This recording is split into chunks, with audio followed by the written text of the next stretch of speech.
claramente como Pablo comienza este versículo 4 del capítulo 1 de Efesios, según nos escogió en Él. Mis hermanos, vemos que nos escogió. Sabemos que estamos hablando sobre la doctrina de la elección, la cual es recalcada a través de todas las escrituras. Podemos buscar en diferentes capítulos, diferentes libros, diferentes versículos. Podemos nombrar Deuteronomio capítulo 7, versículo 6. Isaías 45, versículo 4. Juan 6, 44. Hechos 13, 48. También Romanos capítulo 8. Primera Tesalonicenses capítulo 1. Segunda Tesalonicenses capítulo 2. Segunda de Timoteo capítulo 2. Podemos ver más sobre esto, mis hermanos. La forma del verbo griego tras la palabra escogió, la cual nos indica que Dios no solo nos escogió por sí mismo, sino, como dice este versículo al principio, sino para Él mismo y sobre todo para alabanza de su propia gloria. Como menciona en este libro, los versículos 6, cuando dice: para alabanza de la gloria de su gracia, con la cual nos hizo aceptos en el amado. Recordemos que la elección o la predestinación de Dios no anula ni opera aparte de la responsabilidad del hombre para creer en Jesús como Señor y Salvador. Recordemos que Mateo mismo nos lo comenta en su capítulo 3, en los primeros versículos, creo que es en el versículo del 1 al 2 o el versículo del 1 al 3.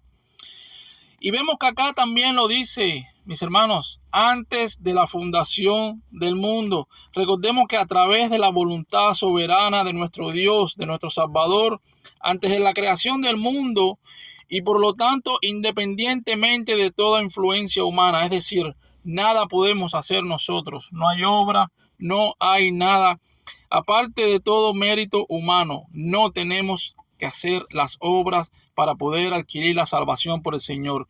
Aquellos que son salvos, repito otra vez más, aquellos que son salvos han alcanzado la unidad eterna con Cristo. Recordemos que el mismo Pedro, en el libro de Primera de Pedro, en capítulo 1, versículo 20, nos lo menciona, al igual que Apocalipsis en su capítulo 30. Recordemos que aquí mismo nos deja saber en la última oración de este versículo, para que fuésemos como, mis hermanos, santos y sin mancha delante de Él. Esto describe tanto un propósito como un resultado en la elección divina en la que habrán de ser salvos. Las personas injustas son declaradas justas. Los pecadores como yo, indignos, son declarados dignos de la salvación. Así era yo antes, un pecador indigno. ¿Todo por qué? Porque son escogidos en Él. ¿En quién? En Cristo, mis hermanos. Nuestro Salvador, nuestro mediador. Aquel que fue llevado a la cruz. Aquel que sufrió en el Calvario. Esto se refiere a la justicia imputada de Cristo, que es concedida a cada uno de nosotros los creyentes, a los que somos hijos en Dios. Es una justicia perfecta. Esta justicia perfecta pone en cada uno de nosotros los creyentes, mi hermano, en una posición santa y libre de culpa ante Dios.